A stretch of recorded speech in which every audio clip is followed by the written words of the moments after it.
Hello, everybody. Very happy to welcome you here and incredibly happy to be speaking with my friend and colleague, Charles Montgomery.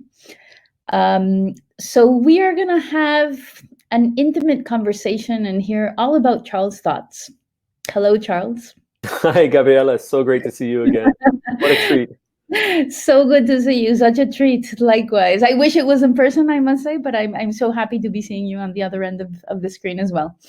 And so Charles and I are going to have a conversation all about what he's been up to, what he's been thinking about. I know Charles needs no presentation, but I will quickly read his bio. Charles Montgomery is an award-winning author, urbanist, and leader of transformative experiments, research and interventions for well-being in cities. His acclaimed book, Happy Cities, Transforming Our Lives Through Urban Design, examines the intersections between urban design and the emergent science of happiness. Collaborating with partners ranging from the Guggenheim Museum to local governments and city builders in Canada, the USA, Mexico, New Zealand, Poland, and the United Arab Emirates, Charles and his team have created experiments and design methods that enable everyone to help nurture happy, healthy, inclusive cities. So thank you for joining Charles and myself for the next 45 minutes. I am Gabriella Gomez-Mont. I hail from Mexico City, though right now I am in Amsterdam.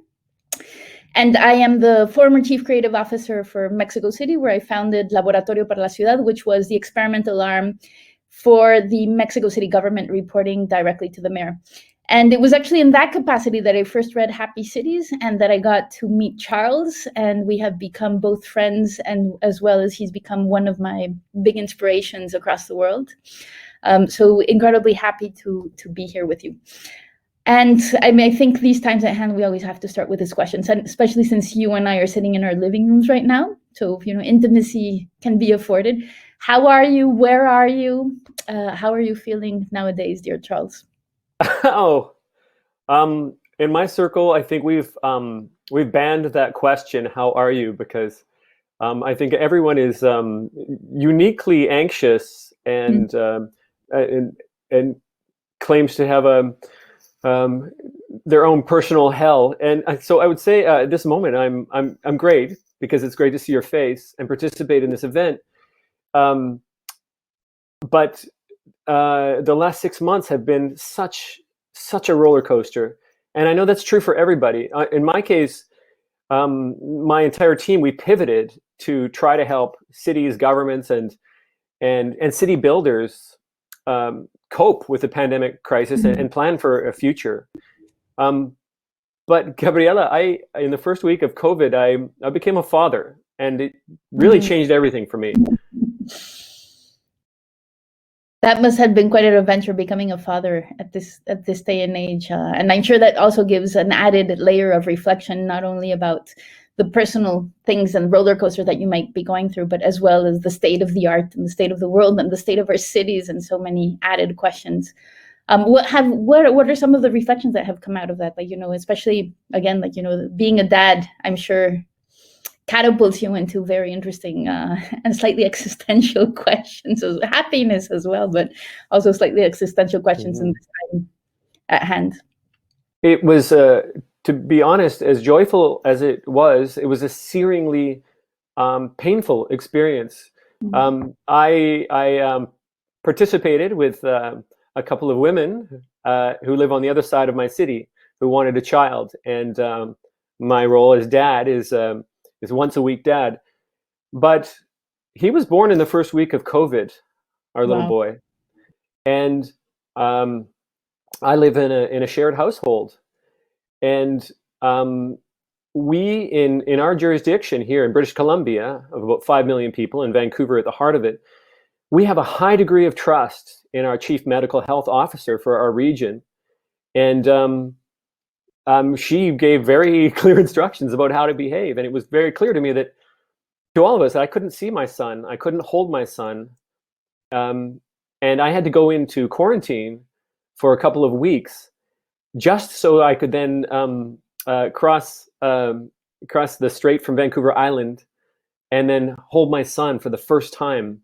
And he was the first person I touched in 3 weeks, and it was a searingly difficult experience, and yet I think we all felt so proud at the end of it, because we were participating responsibly as our health authorities had asked us to do. And it got me thinking about trust itself. That feeling of trust we had that so many don't have in governments and institutions and in strangers right now to do the right thing. We felt it here really strongly. And here in Vancouver, in this jurisdiction, we in BC, we were the safest jurisdiction of 5 million people or more anywhere in Europe or North America for the first 6 months of the pandemic, and it came down to that trust. And I'm sure both this moment, personally as well as globally, is also something that has had you thinking about two of your favorite and perhaps my favorite issues as well, which is one of them is happiness and its complexities and its nuances, because I do think that in Happy City, even though you were pushing for us to rethink about how cities and neighborhoods and the built environment can afford our happinesses collectively and subjectively, it's also a very nuanced space to get into, right? Anytime that you deal with a very individual way of digesting the world around us, you have to get into nuances. And I always really appreciated how you were able to do that. And now you seem to be moving into trust, which is also full of those same nuances and a little bump in the road. So I'd be curious, first of all, to know, like, what has this threshold been like? Has this been, is this a continuation, a reinvention of going from happy cities to cities of trust? Tell us a little bit about that, that crossroad or transformation or prolonged evolving path, if you will. Yeah, thanks. So I work with a team, an interdisciplinary team of architects and designers and public health thinkers and knowledge translation folks and engagement specialists, and they continue to do this broad work of looking at well-being in the built environment. But it's become increasingly clear to me that A, we can't get there if we don't live in a society rich with trust. And B, what's at the heart of human well-being? After your basic needs are met, there's no stronger correlate for human well-being, self-reported happiness, or other areas of well-being than strong, trusting relationships with the people around you and with strangers, and our feelings about institutions and governments and the rest of society. And our challenges are so great right now, not just the pandemic, but climate change and inequity, these tremendous challenges, and the falling trust in the notion of the city itself, that it occurred to me that we need to work on this foundational aspect of trust for each other, trust in society, trust in strangers, and trust for the very places we inhabit as cities. I absolutely agree, and I find it really interesting to know how much trust is such an enabling environment for all the things that come after. I mean, it really is, as you well say, like one of the foundations and the bedrocks of so many things that happen in society. So I think that even being able to explore adjacent possibilities and to be able to experiment, there's such a high degree of trust. And it's one of the issues actually that obsessed me while I was in government for the 6 years that I was chief creative officer. Because running the lab, much of what we wanted to do was actually become a strange attractor for citizens. So really thinking that, a citizen talent is one of the most underutilized resources that any society has. And so how can actually government tap into that? So instead of only having neighbors doing their own community projects and whatnot, how can you actually have government also being the big orchestrator of all of the resources of a city? That said, and this is why I was both very happy as well as, with all sorts of very complex feelings about the issue of trust, because Mexico, in the last Pew survey in 2018, I believe it was, we came up second to last in terms of trusting democracy to create public value. And to be honest, being a bridge between government and civil society, I found that the very first thing that we needed to do before any experiment, before any project, before anything, was actually to create a space of trust. And building that in a space of so much distrust was not impossible, which was a really amazing finding, but it was not easy to sit in between these two worlds that usually are so at odds with each other. So tell us a little bit about what are, like, I both think that right now we're seeing a crisis of trust, as well as the possibility of reinventing what this trust in our cities or governments or societies or homes or neighborhood means. So tell us a little bit about how you've been approaching this subject in this moment as well. It's funny here that you're asking the question, because in some ways, you should be giving the answer. When it comes to governance, I think Laboratorio para la Ciudad in Mexico City was, in large part, a trust-building exercise, creating those links between the government and civil society and various, theme experts, and experimenting together. And I'm convinced that when we share decision-making power, and when governments and other institutions are transparent, and when they also can demonstrate that they are following through with the wishes of those who are involved in these processes, and especially when people who are traditionally excluded from these processes are included, then we strengthen those bonds of trust. You mentioned the latest Pew survey on trust, and no, Mexico not doing well. What's interesting, though, is if you look at other recent surveys, it took place during the pandemic. For example, the Edelman survey, Mexicans are reporting they were anyway, reporting being willing to trust their government's direction on restrictions on travel from home, for example, and taking other measures. And, I think in some ways the national government of Mexico has kind of blown that opportunity. But big city governments, where the chickens come home to roost, often are taking that responsibility and working with citizens to do the right thing.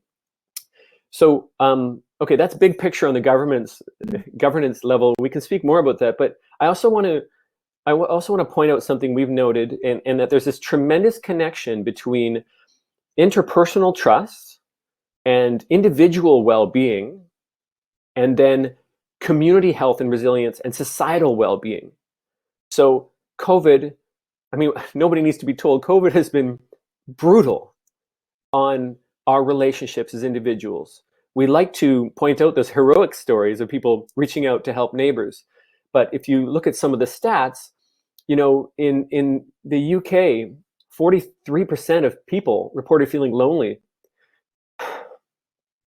in the first month of COVID.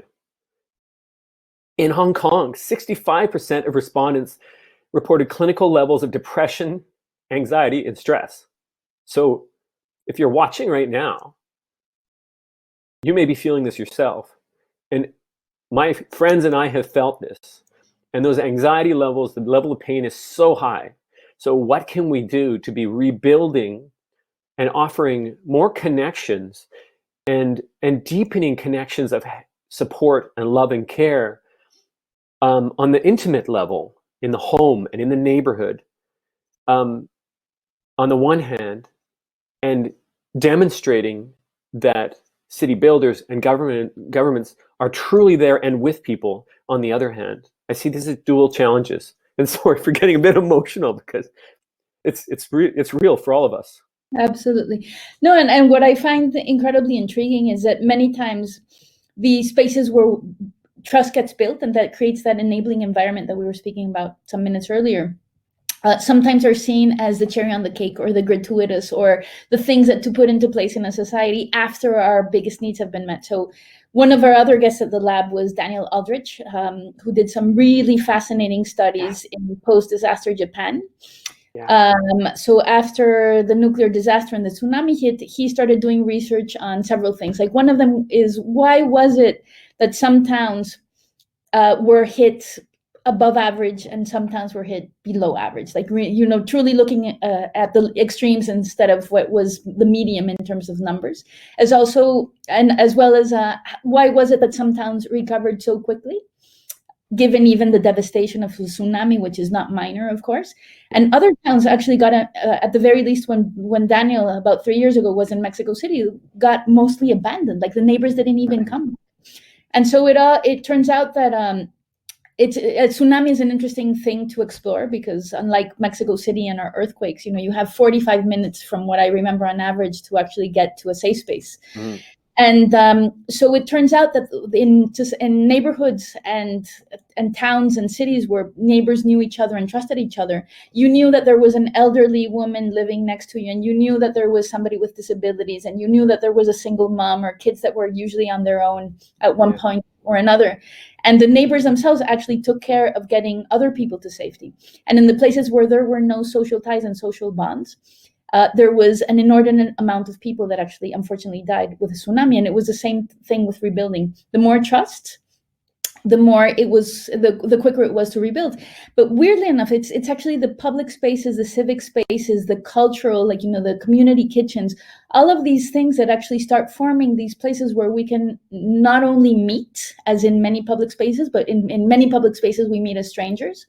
But also, how do we actually think about these, from moving from public spaces to civic spaces, so we can create bonds and communities and a feeling of empathy and all of these other things. So I really am interested in how do we transition from being tolerant strangers with each other to actually creating these networks of intimacies. And also, to your point, and also something that Daniel was quite emphatic on, is that perhaps then our homework, if you will, as a society is not only to create good vertical bonds between government and its citizens, but actually even to help enable for horizontal ties to be every time stronger, which sometimes frightens the hell out of governments, because when you have strong civil society, many times your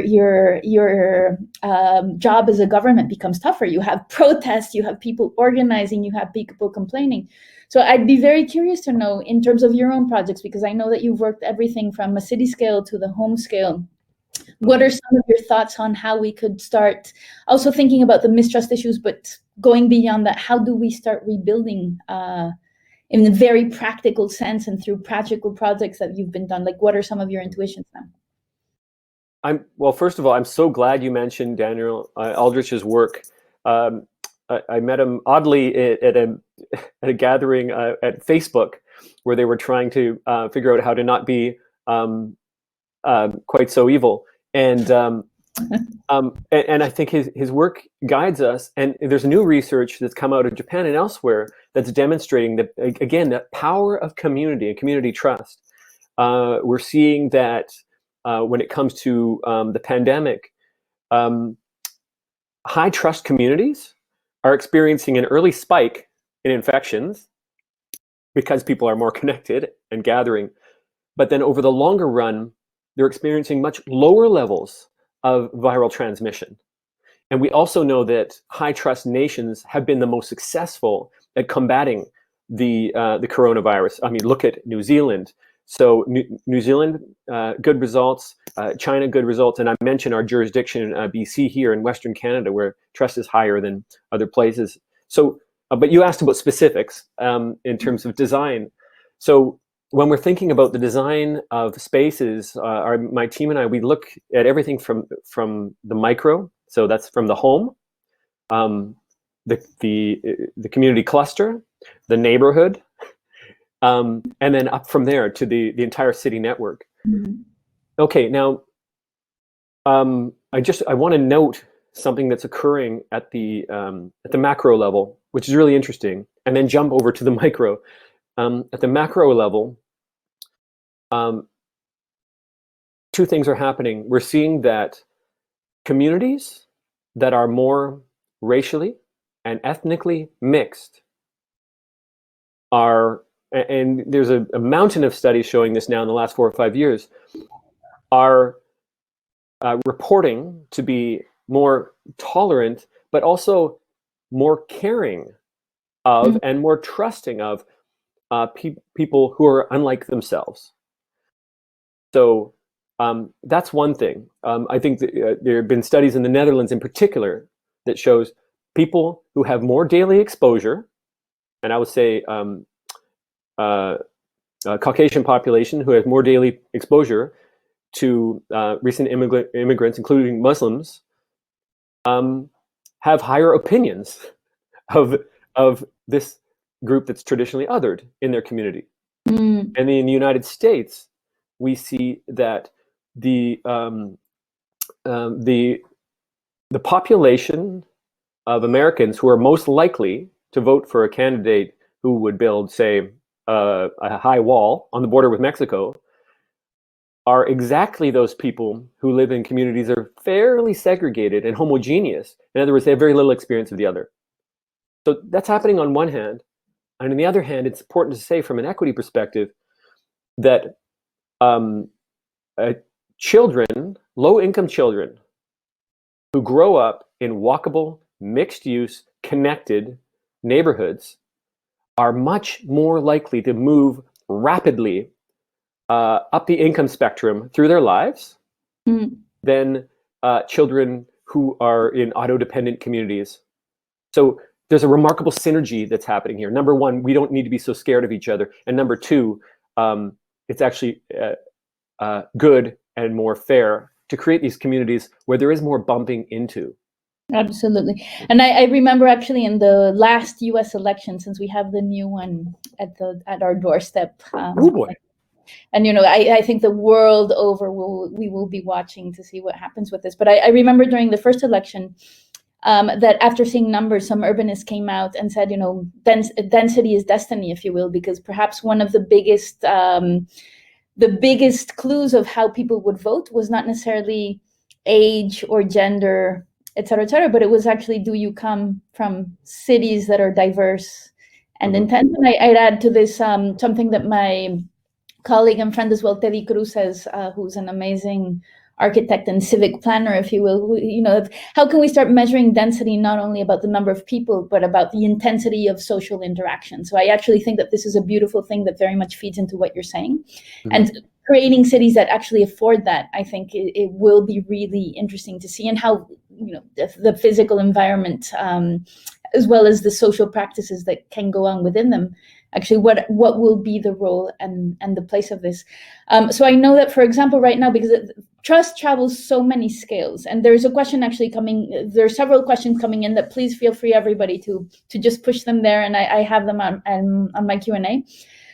So Megan Oliver is asking, when governments seem to fumble through their decisions and generate mistrust, what could happen from the bottom up to instill community trust, which I think is a good follow-up question to what we're speaking about right now. Yeah. It's funny, I wish I could defer at this moment to my current teacher, is Dr. Destiny Thomas with the Thrive Institute. So my entire team and I are enrolled in a dignity-infused community engagement course that Dr. Thomas is staging. And her work, to me, seems to have begun with the fact that there's this broken trust between the governments and planners who enact their proposals onto communities and the communities that receive those proposals. And Dr. Thomas is teaching us that we need to put people's dignity first. And part of doing that is ensuring that the people who are making decisions, whether they're politicians or planning departments, are talking, I wouldn't say just talking to, but engaging deeply with communities who are going to be living with these changes. Gabriella, you and I have talked about the notion of Vision Zero. I think most people realize is Vision Zero is driven by the notion that it's not okay for any pedestrian to die on city streets. And generally, the notion of Vision Zero has kind of been rote in urban planning. We agree it's a good thing, and it's saving lives and making the city fairer. And yet, I've heard stories from Dr. Thomas and my colleagues in these classes that often Vision Zero is rolled out in communities with almost no consultation, particularly for Black and Brown communities. This is in North America. Who see rolling out, say, of a bike lane, and they're saying, great bike lane, but you aren't even collecting the trash in our neighborhood. We don't even have street lights, and our sidewalks are broken. So start with that conversation, and then move on from there by sincerely and legitimately engaging with people who are affected by planning and design decisions. Absolutely. So, I mean, it's an interesting question and debate there, because I've been following what has been happening in Oakland since you and I last spoke. Mm-hmm. And for those of you who might not know, Oakland has rolled out an incredibly ambitious program for putting in an incredible amount, a number of bike lanes and pedestrianizing and doing play streets and whatnot. But they have also come under fire for the same thing. And obviously, Vision Zero, as you will say, is, yes, no people killed, but it's not just one thing. Like, this is not about only micromobility or about play streets or about shared streets. This is actually also should entail the the street lights and better sidewalks, and it's a whole series of interconnected things. And I have the feeling that this is one of the things in terms of both cities themselves and the trust that they build, is that it's never a single answer, nor it should be. And I think, cities have been siloed for so long that what I actually enjoy about Vision Zero, it's that it really tries to bring everything together. So we were actually in charge of fostering Vision Zero in Mexico City. Yeah. And even though many times creating things such as shared streets in some cities, because of the high dependency on cars and because of the lack of public infrastructure, can be a question of equity. In Mexico City, for example, less than 30% of people actually own a private car. And it's usually more on the wealthy part of the spectrum. Just like our microbuses, our informal bus system moves an astounding 14 million individual rides per day. Our subway system moves 6 million rides per day. So, we are a highly pedestrian city, even though we don't consider this. So in Mexico City, it is an equity question in terms of Vision Zero, because the people that are getting killed are usually on the other side of the spectrum. And actually, LA, one of my former team members is now working there. And he was telling me that I think the Black community in LA makes up only 8% of the community, but it's about 30%, if I remember correctly, of the people that are getting killed through traffic incidents, which are mostly pedestrians. So there's such a question of equity. So it's not only the right, mobility is a key right. You need to get from one place to another. But at the same time, life is, I think, the utmost right to uphold, because, if you're dead, you're not going to move anywhere. So how to grapple with both of these? And another conundrum that I find, and that is also, I think, a direction to build trust, or the contrary, to really damage trust in very important ways, is the question of how do we create participatory practices? Because on one hand, being government, a lot of my ideals actually blew up in my face. To be honest, I thought, just bring in the people, and all of the flaws and inefficiency of government will go away, because the wisdom is within the people. But then when you're on the other side, you also find out the tyranny of democracy, the tyranny of the majority is also true. And many times you have people voting against projects that are actually creating a lot of public value. So going back to enabling environment and going back to trust, could it be that the civic space, that, urban pedagogy in the context of cities is not that important first step, so that when we raise our voices, we're actually pushing for better cities and better societies, not only for ourselves, but for other people. So, and I have a feeling that these participatory practices have to become every time more nuanced, and not only ask people what they want, but also create a space of pedagogy, if you will, that is the first, perhaps, stepping stone to build trust. So I'd be curious to know your reactions and answers to that, especially because you're also quite highly involved in participatory projects yourself. Yeah, it's true. It's funny. You're reminding me of the former mayor of Bogota, Antanas Mocus, and he was what a dear man. And we know that Peñalosa in Bogota wanted to redesign the city for happiness, but I think before that could take place, they required a mayor or a leader like Mocus to invite citizens into a process of learning, both about how the city functions, but how to be citizens in that city.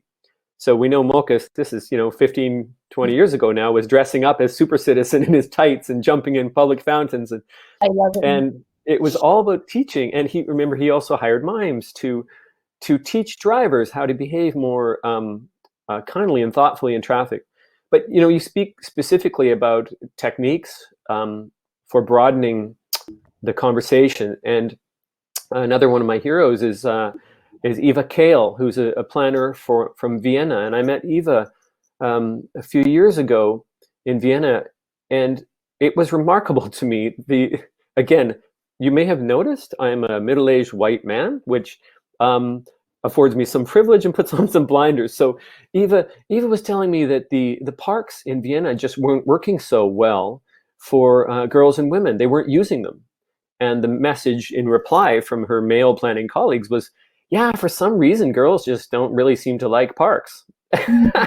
And so what Eva and her team did is started working with teams of young women and girls to understand what they needed and wanted from public parks. Well, the first thing they needed was to feel safe there. if the park has a giant cage around it with one entrance, well then these girls were reporting not feeling safe going into these spaces. Anyway, by taking this approach, they redesigned parks, and suddenly by the end of their work on some of these parks, there was a gender balance, 50-50, using those parks. So that was really remarkable for us. When it comes to our work, one example is, we worked with the city of Rotterdam and a firm called Humankind in Rotterdam to try to understand the notion of safer streets in a poorer neighborhood, which was largely immigrant neighborhood called Bloemhof. And the idea, again, it was very much let's go in and figure out how to redesign these streets. And what we discovered was, first of all, folks in this neighborhood who had almost no relationship with the city. Their core relationships were with informal community leaders, some older men who, in this case, an older fellow named Mohammed, who just spent a lot of time with the youth in the streets. And so we realized, first of all, this person should be leading and finding ways to help the youth who inhabited many of these streets find their voice. And what we learned through that process, it was a long process of building trust and getting intimate and doing things that had nothing to do with redesigning streets. For example, putting on photography workshops for these youth because they wanted to take cool Instagram photos. After the trust was built, we learned from them that they were much less interested in how the street functioned and much more interested in having places to go. There was nowhere to go, nowhere to hang out on these streets. Anyway, in the end of this process, we didn't design a thing. What we did was build a new relationship of trust between the government and the youth in this community, and that they will continue to co-design together. No, and I have the feeling that when we stop focusing only on the built environment and also know that we're designing social systems and that we're designing trust in and away from societies, the question of how we do this actually becomes even broader. And there's actually Agnes Pierre-Louis is saying in the comments, such a complicated subject. Would you agree that in some societies where there is low trust in government, there can be high lateral trust in communities? And this is one of the things that I actually wanted to get into conversation with, given our last informal conversation where you were mentioning that of, the cost for low trust versus high trust societies. And one of the things that I wanted to just like prompt and provoke a conversation on is that I completely agree with Agnes that it's actually not an easy way to understand how societies function. So, I told you about Mexico City, or Mexico in general, 8%, only 8% believe that democracy actually is getting us somewhere. Mm-hmm. And at the same time, you have at the neighborhood level and at social level, first of all, when we had our big earthquake, both in 85 and in 2017, the civic response was absolutely astounding, just like the suspension of disbelief, if you will, of can we or can we not trust each other. It brought out the absolute best in us. And for those of you who have read Rebecca Solnit, she has an amazing chapter just dedicated to Mexico City and what happens when crises hits. So that is one of the first complexities. Like, on a day-to-day basis, we might not trust each other, but crises hits and the amount of generosity, support. I mean, this is tragic and beautiful, but I think very telling of what happened in the last earthquake. The bike lanes that we had put into place and the bike communities that already were self-organized as activists and that we actually brought into government to work on Vision Zero on the road safety plan were the first responders to many of these spaces because there was incredible traffic jams. But get this, the traffic jams were not because people were running away from the city, but trying to get to the zones of disaster to help. So, I mean, what a beautiful and tragic moment for a society, again, because, you're stuck in gridlock, and to one of our other subjects that we're both obsessed with, traffic and mobility and whatnot. And then again, look at that generous response. Another example from Mexico City is even given the mistrust, it's crazy to think, and the mistrust is generalized. It's not only with government, it's with institutions, with press, with ourselves. But there's also all of these other social structures, such as what we call vaquitas, where you get together a pool of people and people are loaning each other money, and then it's just kind of like rotating for people to help out. You also have some amazing neighborhood projects that are happening because of collaboration. And the list just goes, and or also one of the things that a friend, I didn't even realize how weird it was until a friend pointed out that in Mexico City, you can be driving, your super expensive car. And if you see a guy holding a red, dirty mop in his hand, you will immediately know that he's the guy that parks cars when there's no parking space. And you will hand over the keys to your $30,000 car without ever knowing who this guy is, which, speaks about trust as well. So there's a complexity in our different circumferences of trust and the different ways that we negotiate trust. And a crisis can both break it, but also make it. So I'd be intrigued to perhaps add another question that is here of somebody before that asked, how do you measure trust?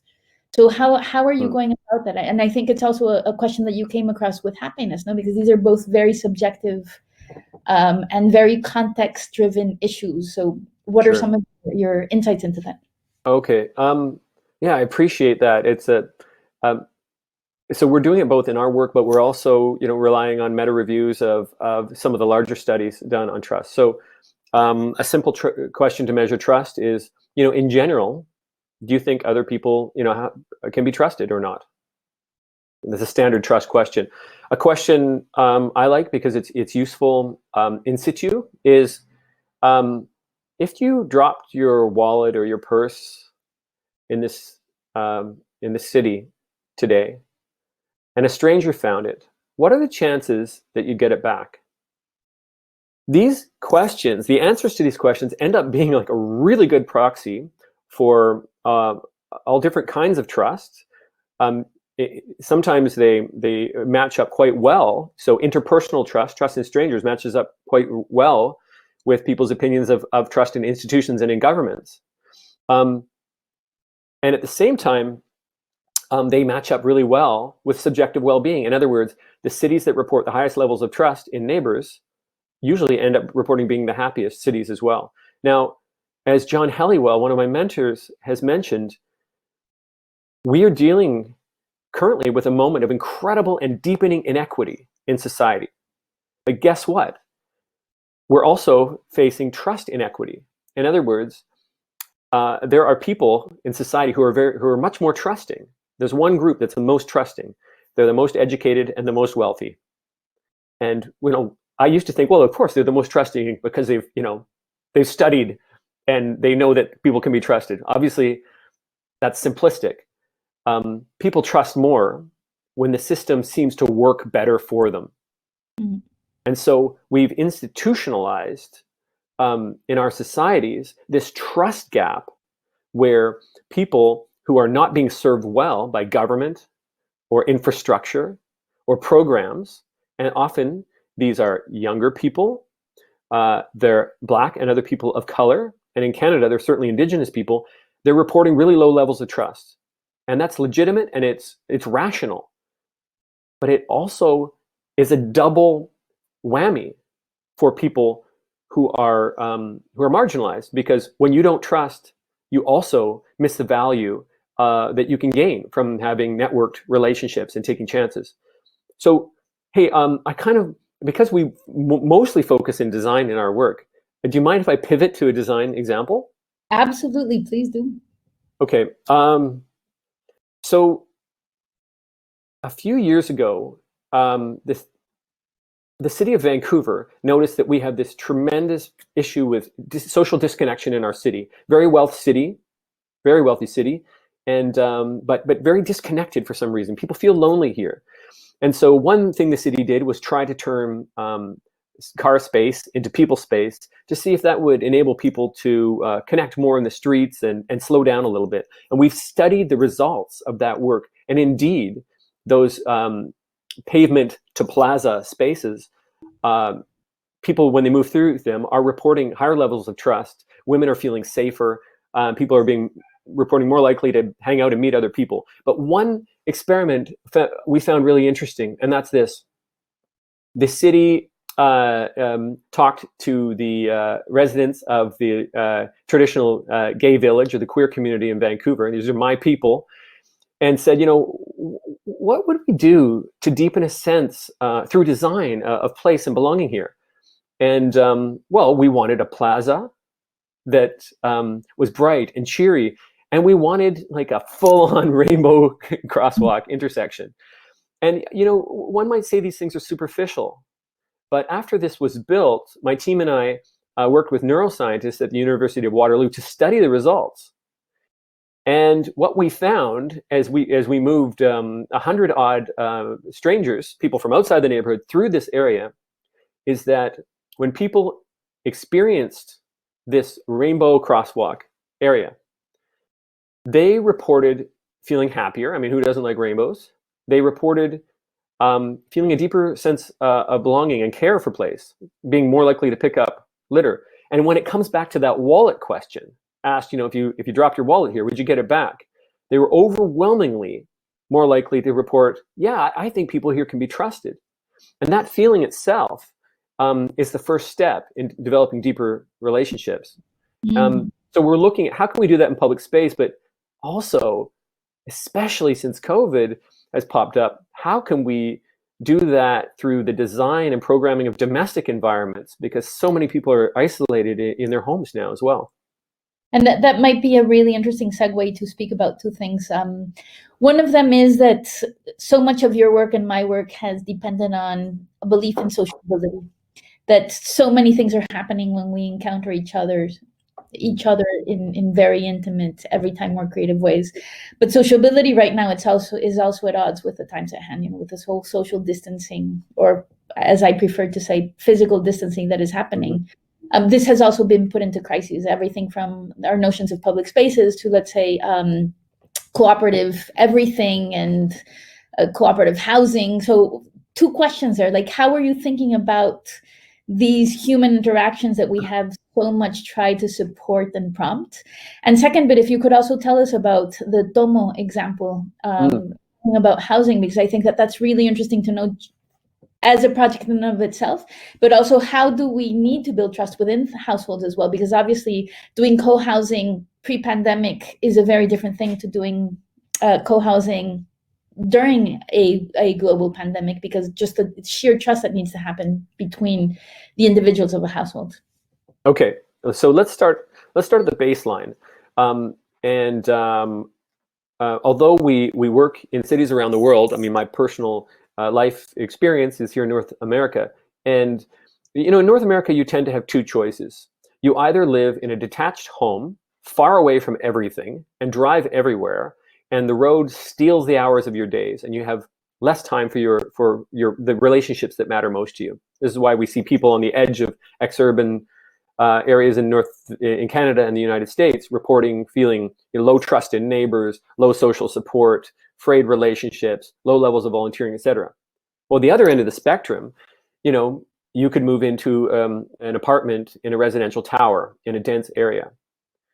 Well, sadly, decades of studies have shown that, you know, the only people lonelier than people living on the exurban edge are those living alone in residential towers. And in fact, they're reporting feeling both lonely and crowded at the very same time. And so this has really got us thinking about, in an era where it makes sense for more people to live closer together, to have the benefits of rich city life.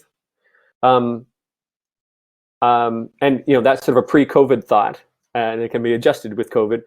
But I'll finish the sentence. How can we design multi-unit housing in ways that strengthen relationships rather than pushing people apart? So that was our question. And then, of course, COVID happened. And we realized now everybody's scared of of density. And, you know, cities are experiencing, in some cases, North America, not elsewhere, this move away from dense city centers. So, you know, there's a lot to unpack there. But I think two things seemed interesting to me. First of all, in an era where a COVID pandemic response, an effective pandemic response can be locking down, reducing travel between neighborhoods, then all of a sudden the notion of that 15-minute city becomes very powerful. Because if you look at, say, New York City, it was actually the subway neighborhoods, the walkable neighborhoods, despite early reports, they fared much better than people who were living in auto-dependent sprawl. And now we see across the United States, it's people who are living in sprawl who are suffering the most. Why? Because they're having to go to big box centers and interact in environments where there are thousands of other people. Anyway, so first of all, 15-minute city. There's other sessions talking about that. All we can say is yay, that home and coastal home needs to do more. But we can also be designing homes differently. And you and I, when we spoke the other day, spoke about this project called Tomo. And this project, we worked with a small developer to ask, how can we flow all of our learning about interpersonal relationships, connection, and design in domestic environments into one building? And so what's the first lesson? Well, people are more neighborly and build stronger relationships when you can limit the social cluster to, say, 8 or 12 homes sharing a shared space. So at Tomo House, essentially we're talking about a designed space with 12 households, all living under one roof, sharing a common courtyard, but everybody has either a townhouse-like access or external, or their front door on an external patio. So what this means is you have privacy, but you also have opportunities to bump into others. And you also have one indoor shared space. And we're just, construction begins on this project in January or February. But we've been working with the property owner to be ready to test the effects of living in this environment by using sensors to watch people's movement, if they agree, and to be surveying them throughout the years about the quality of their relationships. I can say I'm buying into this because I'm personally moving into co-housing in 3 months myself. Mm. And in terms of your own personal experience, what is exciting to you as well as what worries you to be doing so in the times at hand, like in a pandemic world? Yeah.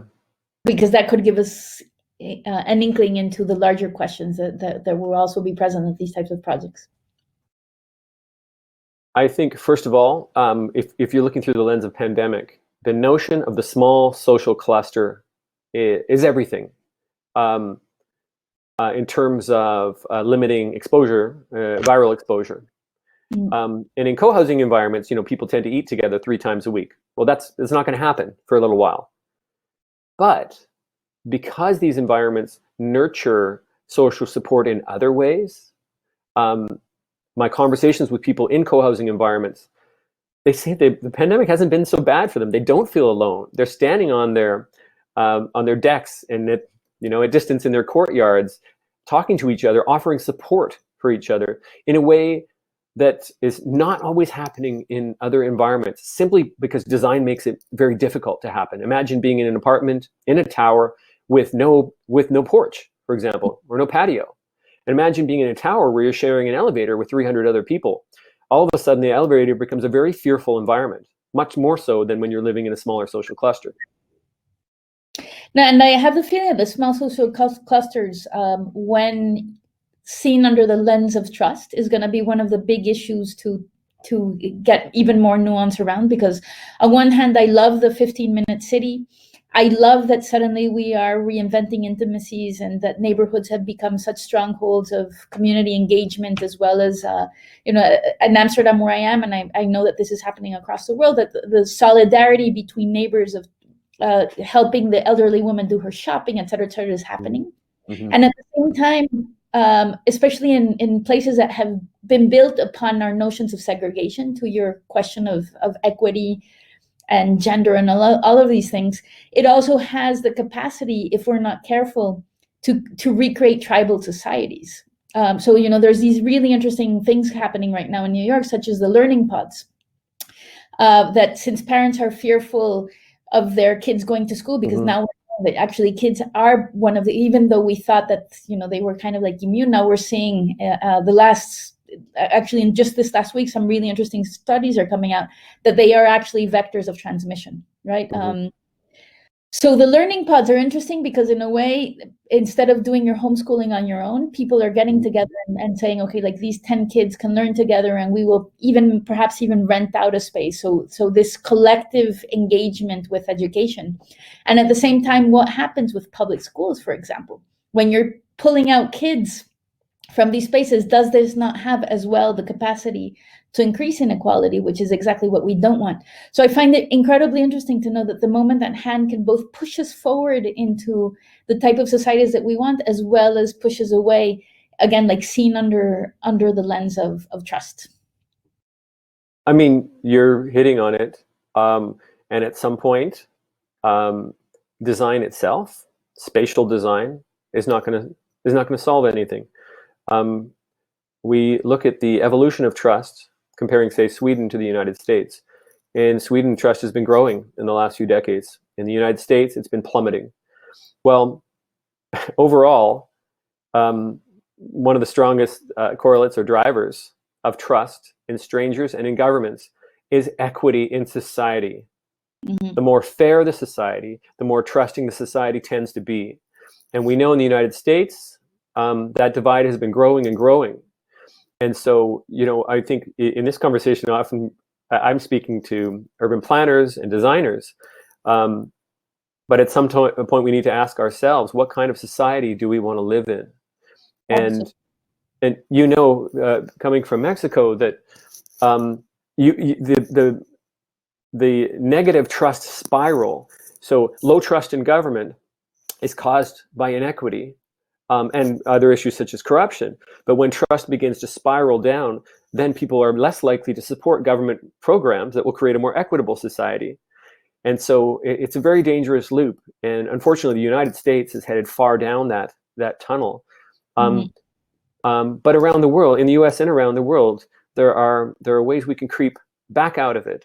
And I think, first of all, and in terms of governance, the work you did in Mexico City is so very important, to be creating those transparent links between government and people that actually delivers. That's a piece I think you're better equipped to answer than I. And one of the things that what you're saying prompts in terms of thought is also, how do we think about equity and trust in highly diverse societies? Because as you were speaking, I was reminded of this example in Switzerland. Switzerland has one of the most sophisticated referendum and hence, democratic tools out there. Like, so many things are actually put into public and talking about participation and talking about people feeling that they are represented in even the micro decision that a government takes. But it was really interesting for me to watch about a couple of years back when they started asking about migration questions, that's actually when it crumbled. And so it's when you notice that many times democracy has been doing two things that I think is problematic. One of them is trusting that your society is slightly homogeneous and leaving things at the edges that are not accounted for just because you don't necessarily really consider that your constituency or your citizens.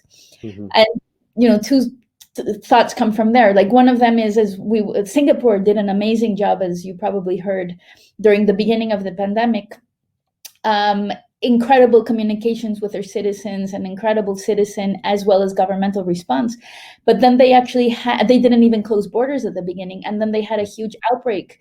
Where and why? Because there's a lot of migrant people working there, not even illegal people, because it's very hard to do illegal anything in Singapore. Yeah. But in the quarters where migrant workers live, there were some huge outbreaks that then ended up actually affecting society. So I think that's a really interesting metaphor for the times at hand, of saying your outer edges catch up with you.